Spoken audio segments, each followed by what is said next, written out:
Mongol Armenia or Ilkhanid Armenia refers to the period in which both Armenia and the Armenian Kingdom of Cilicia became tributary and vassal to the Mongol Empire in the 1230s. Armenia and Cilicia remained under Mongol influence until around 1335. During the time period of the later Crusades, there was a short-lived Armenian-Mongol alliance, engaged in some combined military operations against their common enemy, the Mameluks. They succeeded in capturing Baghdad in 1258, but suffered defeat 8 years later. The Armenian calls for a wider Christian-Mongol alliance against Mamluk Islam, advocated notably by Haydn of Coracus, were ignored by the Latin powers in the Levant, leading to the demise of the European Crusader states and the imminent failure of the Crusades as a whole. Background. Armenian background. The Armenian Kingdom of Cilicia, or Lesser Armenia, was formed in the late 12th century by refugees and migrants from Greater Armenia. The area was staunchly Christian, as Armenia itself had been the first nation to ever adopt Christianity as its official religion. In the 4th century, Armenians were therefore very friendly to the European Crusaders who began to arrive in the early 12th century. As the Crusades progressed, the Armenian leaders were regular players in the politics of the region, aligning with the Crusader states against the Muslims. Mongol background. Genghis Khan had died in 1227, and by 1241, the empire was split up into 4 smaller independent khanates, which continued to further expand the empire. The southwestern khanate, known as the Ilkhanid, under the leadership of Genghis Khan's grandson Hulagu, advanced towards Persia and the Holy Land. City after city fell to the Mongols, including some Christian realms in the past. Christian Georgia was repeatedly attacked starting in 1220, and in 1243 Queen Rasudan formally submitted to the Mongols, turning Georgia into a vassal state which then became a regular ally in the Mongol military conquests. This was a common practice in use by the growing Mongol Empire as they conquered new territories. They would absorb the populace and warriors into their own Mongol army, which they would then use to further expand the empire. Armenian vassalage to the Mongols. When the Mongols reached the Caucasus, they conquered Greater Armenia, and various of the Armenian barons opted to swear loyalty to the Mongol Empire. In 1236, the Grand Prince of Karabakh, Hasan Jalal, submitted to the Mongols, and in return received back some of the territories which had previously been conquered. He also traveled twice to the Mongol capital of Karakorum, where he negotiated further details of the relationship with the Khan. In the 1240s, as the Mongols continued their advance towards Cilicia, King Herthum I chose to follow the example of the great Armenian barons such as Hasan Jalal, and also submitted to the Ilkhanid, to formalize his own relationship with the Mongols. In 1247, Herthum I sent his elder half-brother Sampad the constable to the Mongol court in Karakorum. Sampad met with Guluk Khan and his successor Kublai Khan's brother Monkey Khan, and made an agreement of cooperation against their common enemy, the Muslims. The nature of this relationship is disputed by historians, some of whom call it an alliance, and others who say that the Armenians had submitted to Mongol overlordship and become a vassal state similar to any other conquered region. Sampad was enthusiastic about his travel to the Mongol realm, which lasted until 1250. He discovered many Christians in Mongol lands, even among the Mongols themselves.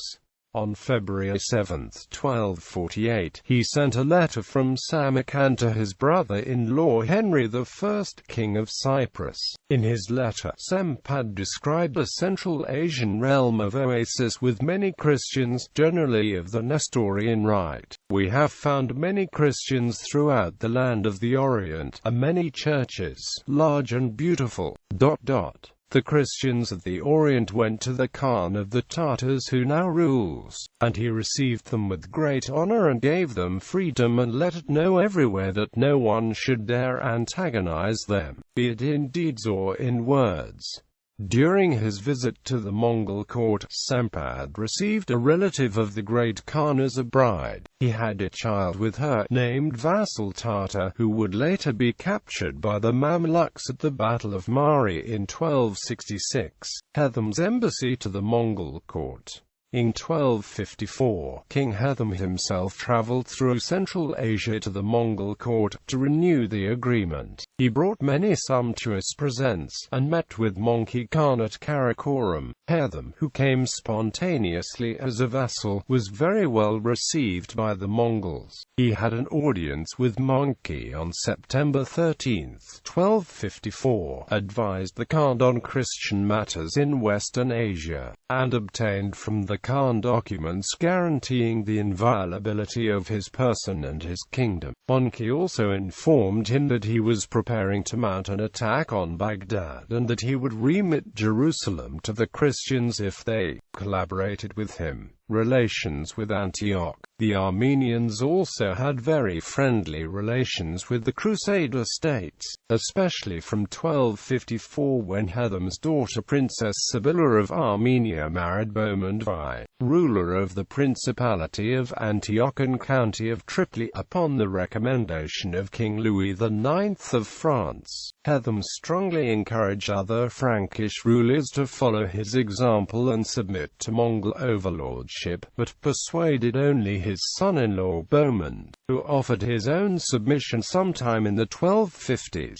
Military collaboration. Military collaboration between the Armenians and the Mongols began in 1258 to 1260, when Herthum I, Bohemond-They, and the Georgians combined forces with the Mongols under Hulagu in the Mongol invasion of Syria and Mesopotamia. In 1258, the combined forces conquered the center of the most powerful Islamic dynasty in existence at the time, that of the Abbasids in the siege of Baghdad. For that the Mongol forces and their Christian allies conquered Muslim Syria, domain of the Ayyubid dynasty. They took the city of Aleppo with the help of the Franks of Antioch, and on March 1, 1260, under the Christian general Kitbuka, they also took Damascus. Historical accounts, quoting from the writings of the medieval historian Templar of Tyre, used to describe the three Christian rulers entering the city of Damascus together in triumph, though modern historians have questioned this story as apocryphal.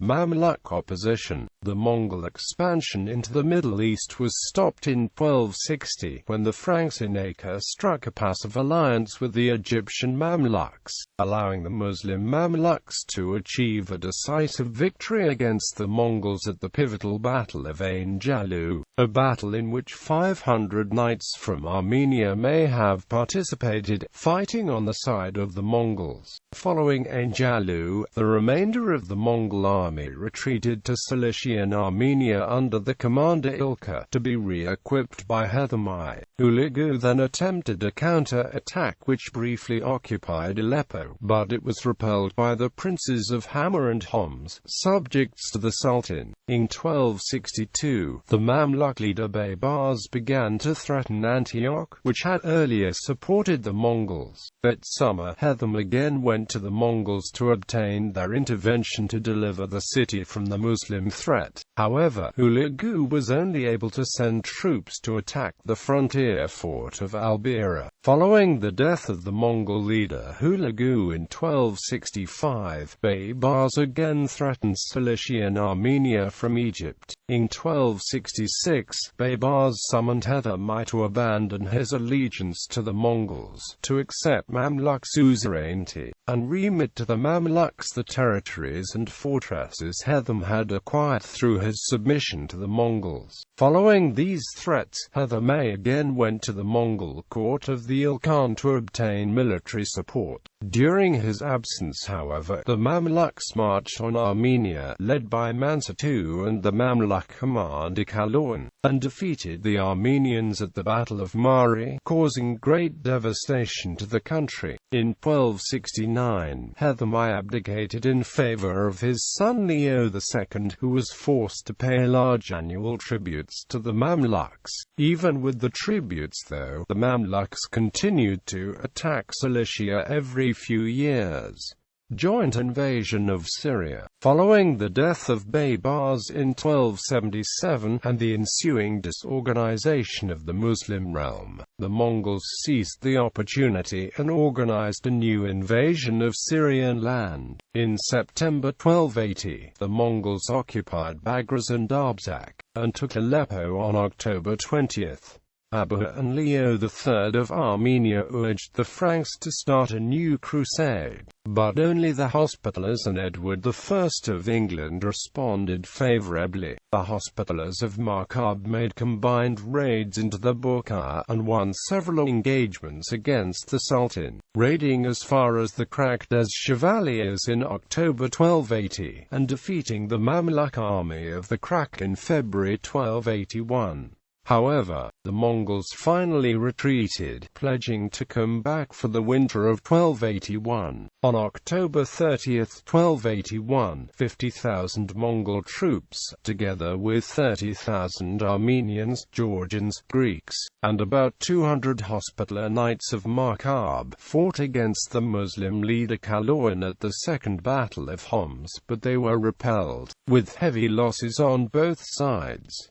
Continued Armeno-Mongol relations. In 1284, the Dominican Burchard of Mount Sion visited Cilician Armenia and left an account of his travel there. He stayed at the royal court of Sis, and at the Catholicosal seat of Hromgla. Burchard described the country as submitted to Mongol domination, and explained that Mongols were present at the royal Armenian court. Actually, I spent 3 weeks with the king of Armenia and Cilicia, who had with him some Tartars. The rest of the attendants were Christians, to the number of about 200.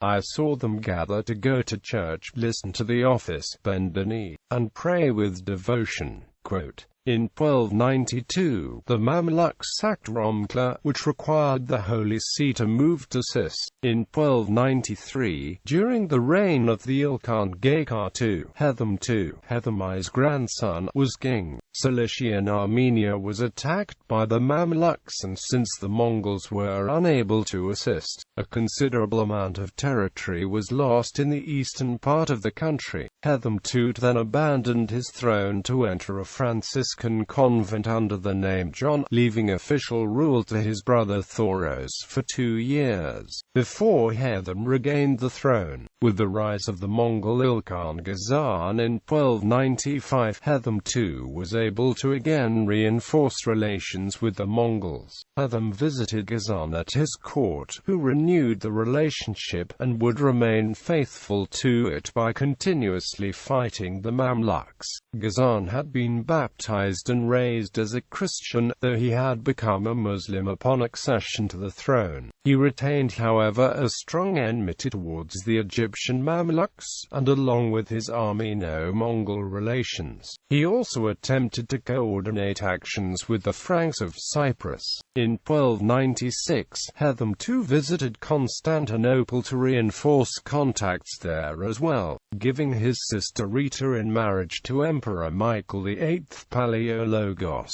During his absence, Smad of Armenia captured the throne and also attempted to obtain Mongol support, and married a relative of Ghazan. In 1298, Herthum II would again regain the throne, and continued relations with the Mongols.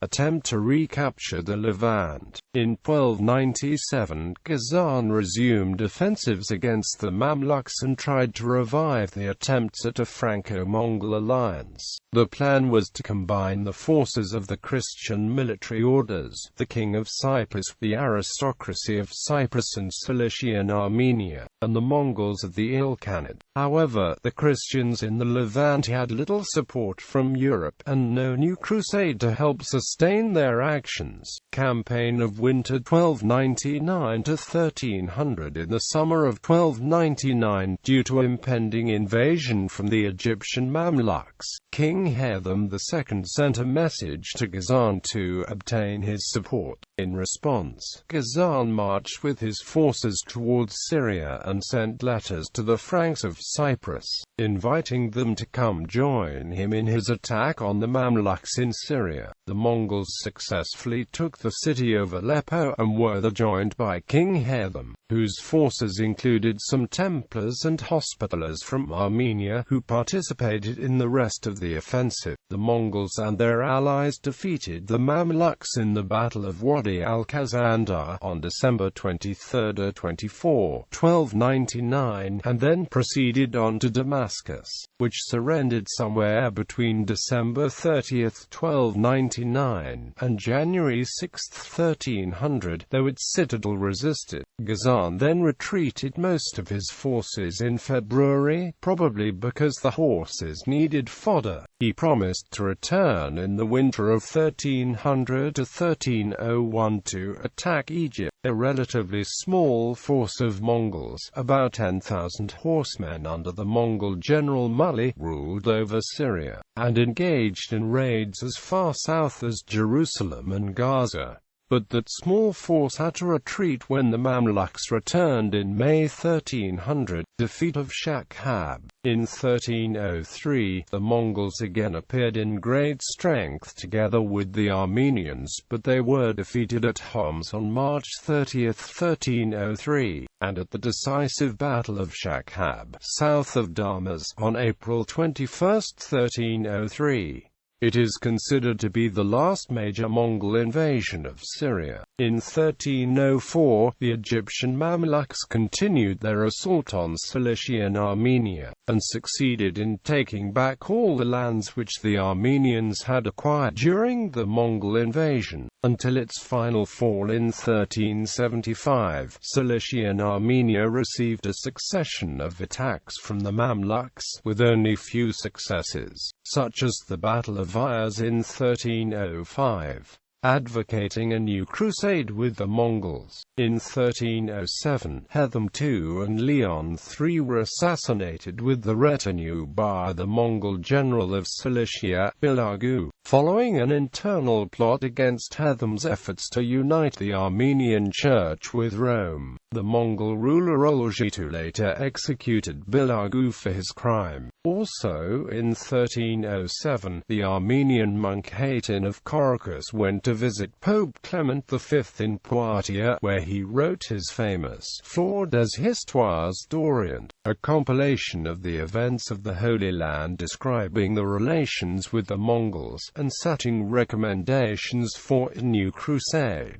God has also shown the Christians that the time is right because the Tartars themselves have offered to give help to the Christians against the Saracens. For this reason Garbanda, king of the Tartars, sent his messengers offering to use all his power to undo the enemies of the Christian land. Thus, at present, the Holy Land might be recovered with the help of the Tartars and the realm of Egypt easily conquered without peril or danger, and Christian forces ought to leave for the Holy Land without any delay. Last Mongol intervention in Cilician Armenia. In 1320, the Egyptian Sultan Nasser Muhammad ibn Khaldun invaded and ravaged Cilician Armenia. Pope John XXII sent a letter, dated July 1, 1322, from Avignon to the Mongol ruler Abu Said, reminding him of the alliance of his ancestors with Christians and asking him to intervene. Mongol troops were sent to Cilicia, but only arrived after a truce had been negotiated for 15 years between Constantine, Patriarch of the Armenians, and the Sultan of Egypt. Relations with the Mongols would essentially disappear after 1320, while relations with the Franks were reinforced, with the establishment of the French Lusignan dynasty as the ruling family in Cilician Armenia. due to the policy since 1254 of intermarriage between the royal families of Cyprus and Cilicia and Armenia. Following the murder of Leo IV in 1341, his cousin Guy Lusignan was elected king. However, when the pro-Latin Lusinians took power, they tried to impose Catholicism and a European way of life. The Armenian leadership largely accepted this, but the peasantry opposed the changes.